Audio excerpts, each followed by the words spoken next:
that this is following the WHO protocol. And several other countries, if I were to just give you a sense of how other countries had responded, there were a number of countries which went for 10,000 samples a day. India too can test 10,000, but that stage has not been reached as yet. Well, at this point, what we need to know is the true extent of the disease in the country, and we need to identify those clusters and pay special attention to those geographic areas that are more documented to have the virus. Right now, we are focusing only on those with travel history. Let me put it in another perspective. This virus, there's a speculation about how many people it will affect in the country. We are over 130 crore people, and every increase in percentage will translate to extraordinarily large numbers for our already strained healthcare system. What we should know is the absolute basics of this epidemic. That is, the attack rate of the virus can be altered by us, the community. Attack rate is the percentage of people that the virus can infect in a community. Let's say there are 100 people and you insert the virus into the community, and if 10 people are affected, then the attack rate is 10%. Now, the attack rate is variable.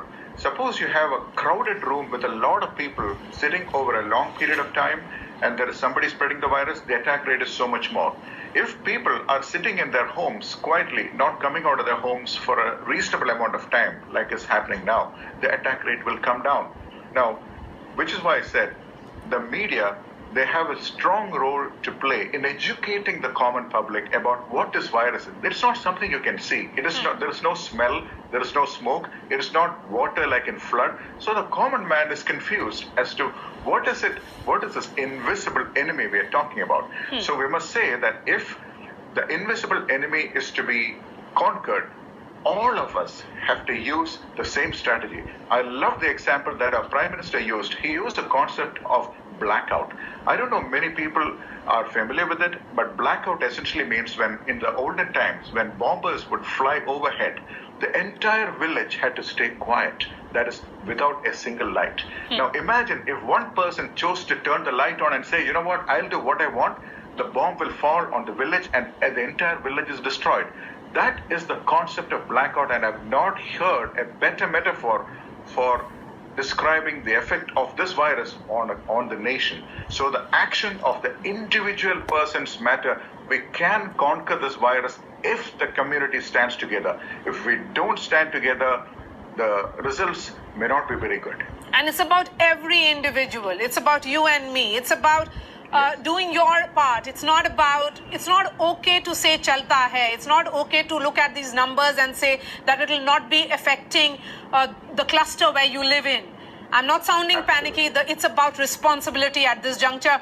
Dr. Rajeev, do you think that is increasingly important? And give me a sense of paramedic staffs and the doctors. Okay, we have the first caller now. Ashwin from Chennai. Ashwin, go ahead. Please ask the question. Hi, I quickly rattle it out very quickly, and I have a question or basically a remark about to the doctor as well as the DGP. Rajeev, that specific point about gestation period, people who are asymptomatic. Yes. Well, it's been proven beyond doubt that someone with no symptoms can spread the virus. So at this point, the best approach is what doctors take every day. As doctors, we operate, we see patients every day, but we take measures to protect ourselves over the years.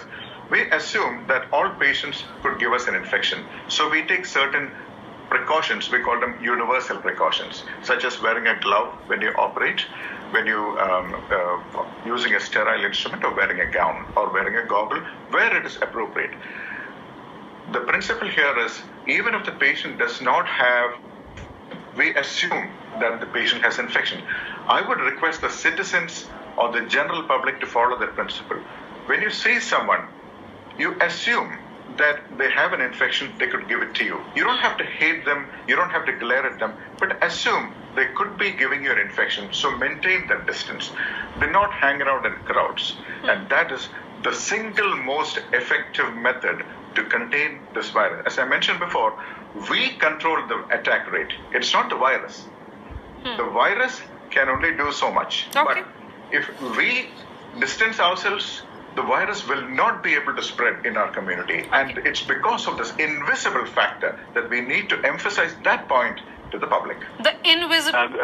Good afternoon to all of in the studio. My question is for Dr. Rajiv. I wanted to ask that people have started taking vitamin C supplements to increase their immunity. But doctor, does our immunity matters when the virus is a new kind of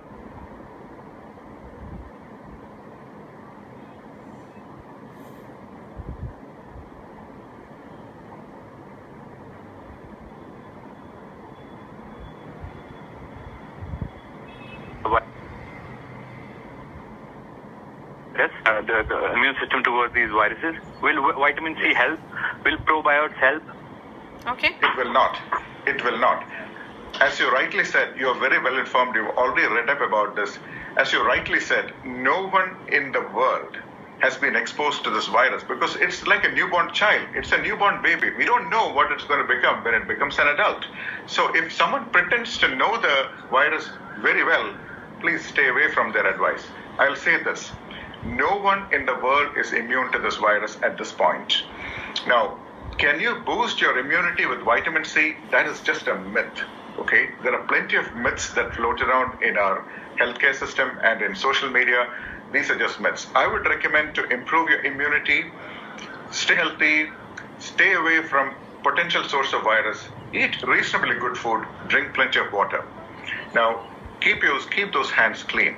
This is your immune system. Remember, your fingertips, they are the primary source or the primary vehicle by which the virus enters our body.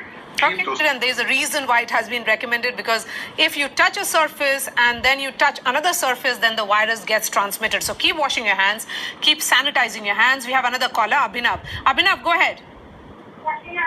Hello? Abhinav, go ahead. You have to shut the audio of your television set. Hello? Now it is audible? Yes. I wanted to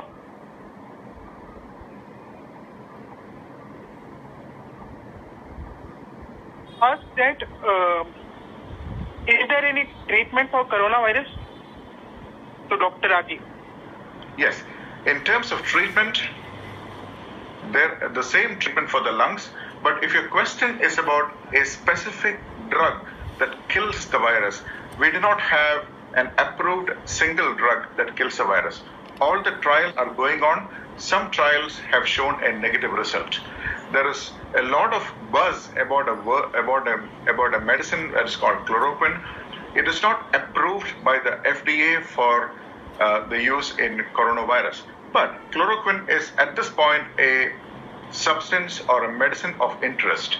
People are studying it. People are looking at the pros and cons. But I can tell you this: as of today, the only available information about chloroquine is a poorly done, unscientific study on a small number of patients, just 42 patients from France, that showed a potential improvement. Now, to demonstrate a proper benefit, I want you to know that at least 1,800, that's 1,800 patients or plus patients will need to be studied with an interim analysis. I hope you understand the term because I think you're well versed with epidemiology. So with small sample sizes, if you choose a drug or if you approve a drug based on small sample sizes, it'll be like, how do you select a player to represent India? How do you select somebody into the Indian cricket test team? Do you select somebody who hits 2 fours in an over in a school playground, or do you select somebody who has played 100 matches and has consistently played? See, numbers matter, sample size matters. Yes. Just because 2 patients improve, that does not mean a thing. So please don't be misled by social media that tell you that this drug works, that drug works. I would say listen to ICMR, see what they say. Listen to CDC, listen to WHO. Yes, they are experts. They have done researches. They have tackled with viruses in the past. Of course, this is a new beast or an invisible enemy. Dr. Rajiv and Vikram Singh, stay with us. We are slipping into a short break. We'll continue to take questions from the viewers. We are coming back after.